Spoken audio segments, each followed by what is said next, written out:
and the years just before it and a couple of years after it, I was very involved in local economies, locally and nationally.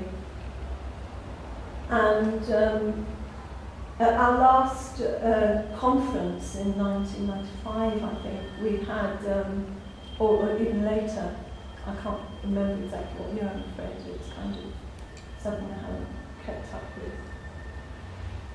We had some really big economists approach us. Personally, I spent the day with Sir Ben Glaser, one of the designers of the euro, because he came to those of us who were in the inner circle who were developing local economies around the country to say, you guys, you have to make it more sophisticated. You have to build a safety net under society. As well as him. He was schooling us for hours and hours and hours to make it more sophisticated. And randomly, 2 years later, I had a professor, a Japanese professor of economy, ring me up at work. And I worked outside that field because he wanted to talk to us. So there was this kind of surreal element, and words flying around then. This is in the mid-90s, before much of the really bad stuff happened. Word was that, you know, maybe 100, 150 years' time, maybe less, humanity, the global humanity, would see the role of the banks as the biggest scam humanity has ever been subjected to. He said it. Well, he said that in 95. No, he didn't say it. I don't remember who said that, but it was going around. These were words we'd heard that were motivating us.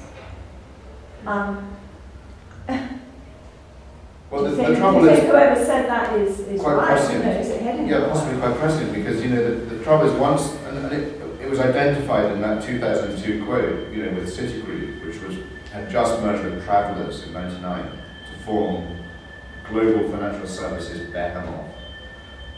And the moment you get something of that size, it can basically gun to the government's head whenever it's in difficulty to say, you've got to help us.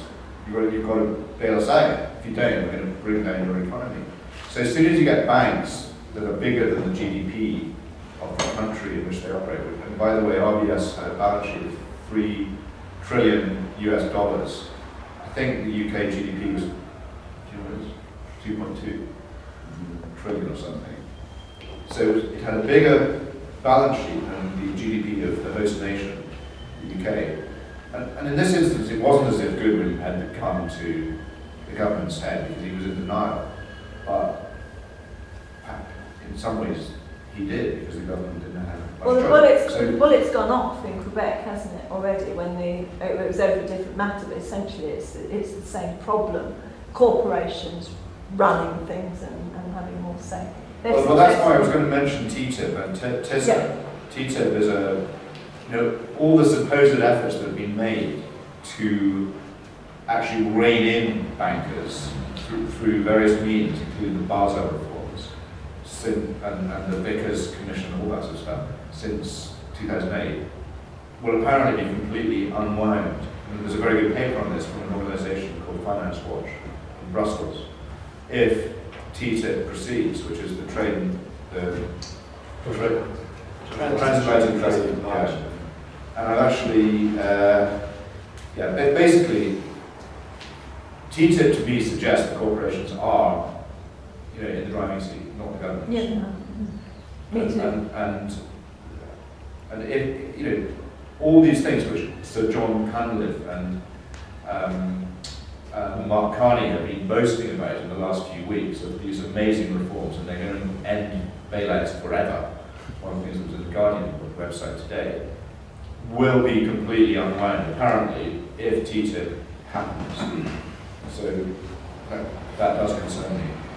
Here we go. Finance Watch, and I really recommend their paper, you can find it online. Finance Watch says that TTIP will cause further dangerous liberalisation and the growth of financial finance. It will put free trade above prudential regulation, according to the leaked draft of the European Commission negotiation mandate. So that does worry me. Thank you. Morris. Yeah, I keep going to change my question because you keep answering part of it. But the situation as I see it is the Royal Bank of Scotland is still being nasty, first of all, to small businesses. I found that very interesting. And that's alienating them from many people. So what is their future, in your view? And what can really be done to make banking successful in this country, noting that the TIPAT thing could well upset many of people's good ideas? But regional banks, regional control, what can be done to have a viable banking system which really can support small businesses, which are where you really want your money? You don't want your money in most of these other things. I mean, the Owners Savings Bank is an interesting example. It's now the only Scottish headquartered bank, and the RBS is effectively run from London. HBOS was sold to Lloyds, which is run from London, and Clydesdale was sold to National Australia, which is run from London. So the only Scottish bank is the Owners Savings Bank. But one of my things is I think you need to break up big banks to a far greater extent than has happened. You know, just selling off 318 branches to private equity backers, which is what's happening with Williams and Glyn's, is just not going nearly far enough. The whole of RBS, the whole of Lloyds Banking Group, the whole of Barclays, the whole of HSBC, probably should be forcibly broken up.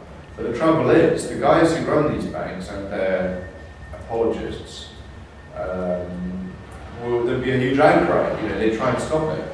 They'd be. Actually, just one little anecdote about bankers and government.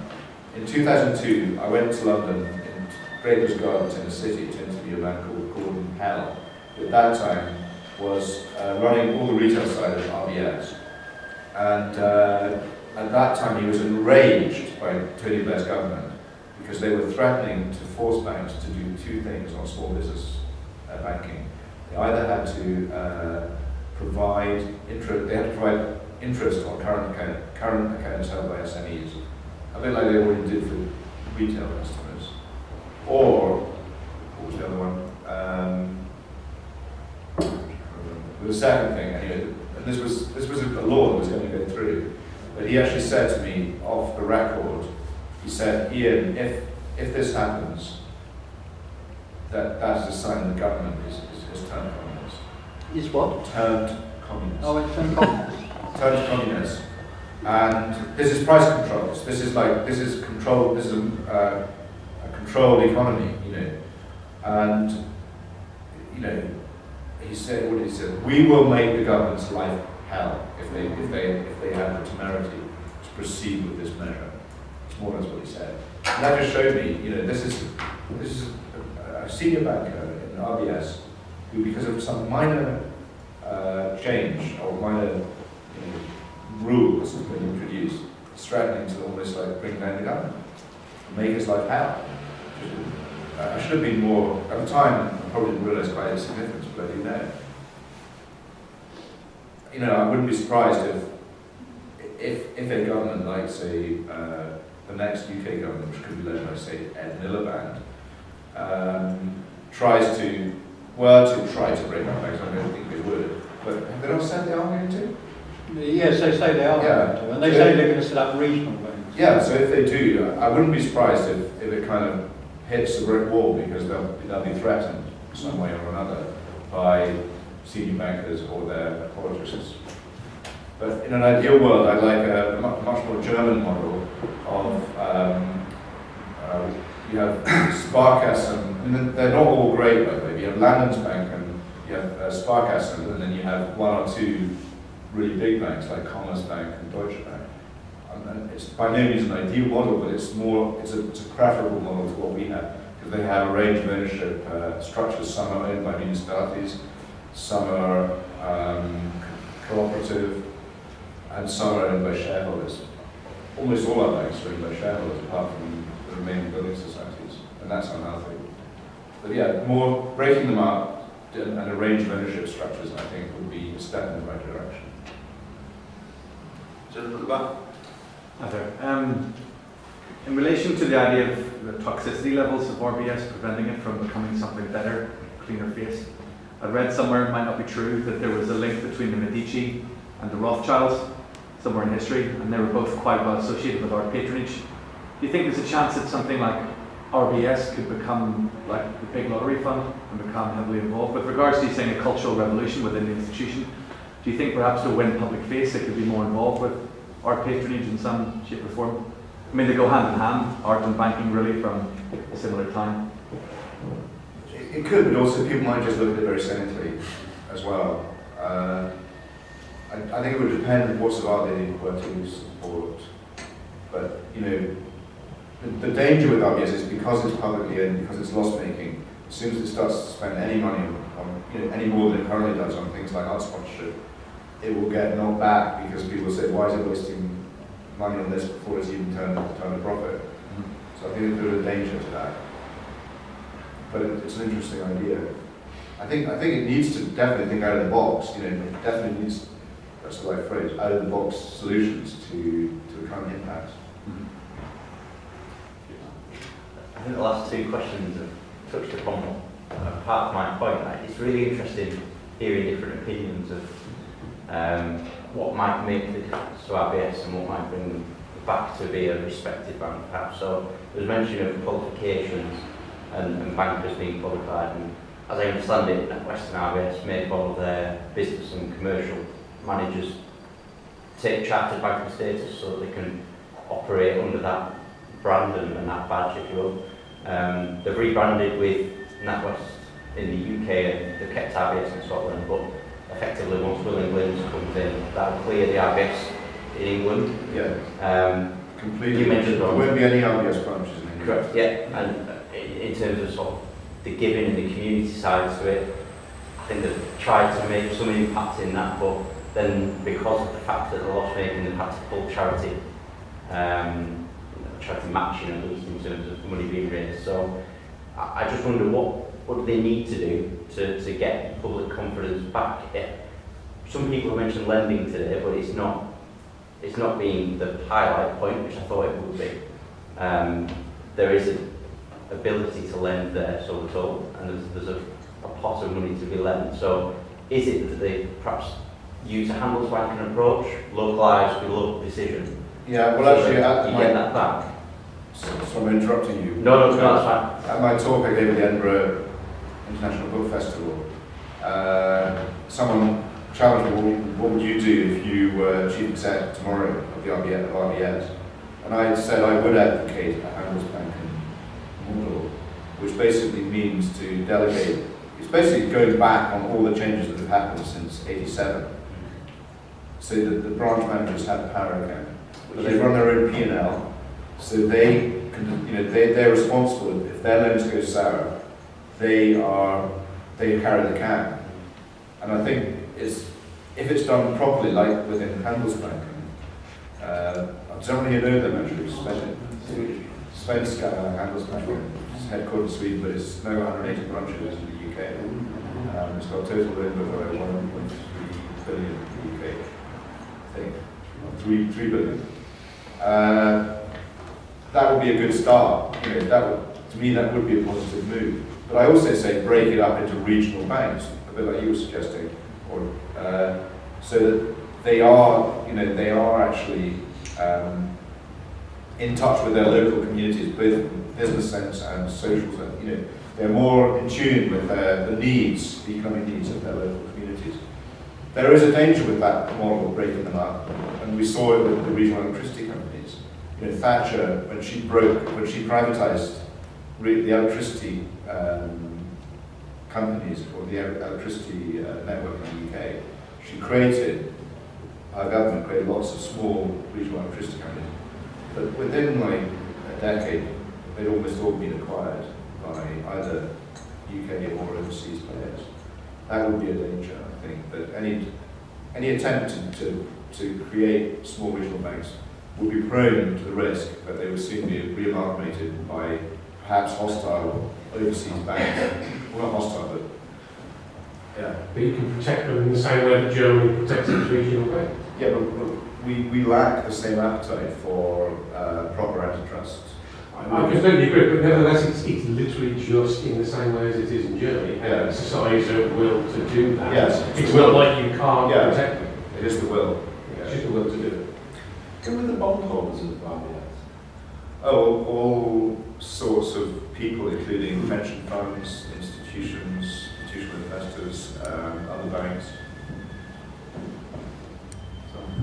You just mentioned about how an executive of RBS could threaten that they would make life difficult for the government, and I don't think any of us can underestimate big business and influencing governments. You've only got to look to America to see the influence of big business and how no president ever gets to run America because big business is driving everything that happens.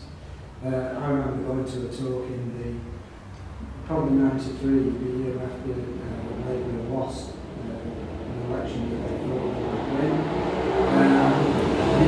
At that time, virtually, apart from the Daily Mirror, the whole of the media, the newspaper media, was against them. And the talk I went to was given by a guy from the city.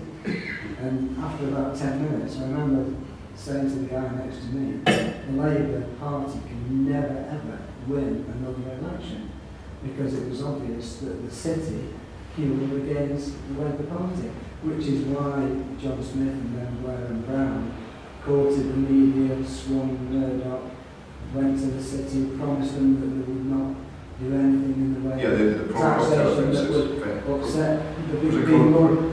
So you can see the influence and the chances of nationalising the banks.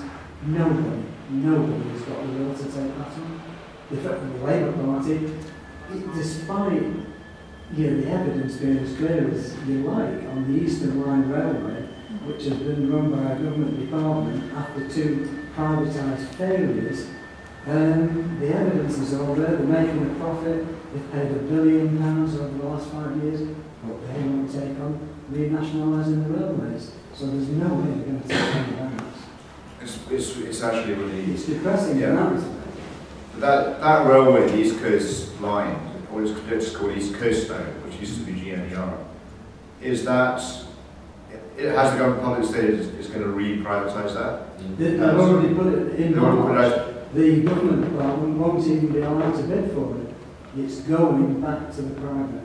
By the way, on that Labour Party policy is to change that, don't you? Labour Party policy says that a public company can. Well, no, policy's changed. Public company can be. On that topic, I'd really recommend James Meek's book, Private Islands. Yeah. It's really excellent. Yeah. That's a very naive question. You said something about online money activities earlier, you call them like PayPal and things like that. Having some impact on the behaviour of banks in the future. I'm kind of wondering what extent of impact is that likely to be? Is there some kind of potential there for consumer power, if you like? But also, who regulates those companies? Because well, they're not regulated. I thought that was the answer. So the point would be, thinking forwards, should we not be thinking about regulatory frameworks that will stop that kind of thing? Stop them doing it to be honest, this idea of disruptive technologies destroying the existing bank sector is very attractive to me. I don't really know enough about the details of how it's going to happen or if it's going to happen, but I did interview a fund manager, Bailey Gifford, which is a firm of asset managers in Edinburgh, who are actually pretty good, and he manages a global investment fund. And he believes that what he calls disruptive technologies, that he thinks he wouldn't invest in any bank. He's got $3 billion money to invest on behalf of other people. It's other people's money that he invests. He hasn't got a single bank in his portfolio, not anywhere in the world, because he just doesn't trust them. He doesn't trust their balance sheets. He believes they're unreconstructed, unreformed, and looted by their top brass. So he would not buy shares in any bank. He believes the only way that the financial sector can be reformed because of the complicity of governments is through what he calls disruptive technologies. And they include those things. But there are loads of other possibilities. Banks are quite sclerotic, they're stuck in the past. Were you a banker? Which one? Originally, TSB. TSB. I mean, to some extent, banks have failed to keep pace with changes in technology. RBS's mainframes date from 1963, which when She Loves You, Yeah, Yeah, Yeah came out, I think. And, you know, whereas, I mean, I was talking about Tencent in China. Tencent is doing hundreds of billions of dollars of worth of transactions per day through the internet, through its own, I can't understand exactly how it works, but it's similar to PayPal. You know, these companies, as soon as they start expanding overseas, they could put banks which have failed to evolve and whose systems are so inadequate and so prone to failure that they alienate the customer base quite quickly. In a country without a banking frame infrastructure like, say, Kenya, they've already completely bypassed the banks' online payment services like what I described. They do it on mobile phones. Yeah, and Fraser is the one in Kenya. But you come back to the effects of big business, and I mean, big business thing. The last meeting of the G19, after the kick Russia out, the G20, they were talking about taxation. Look, globalised companies, they are running rings around all the governments in avoiding tax. Yes. So with the banks during the credit bubble, they still are to some extent. So big businesses, they're always moving governments aside. That is what we've seen it with the inquiries that Margaret Hodge has been doing into tax avoidance by the likes of Vodafone, McDonald's, I think was one, the numerous, basically any big multinational. Every big multinational will do that. So let's finish on a positive. Disruptive technology, small is the way forward. Alright. So, thank you very much, Ian. It was a pleasure to have you. And everyone.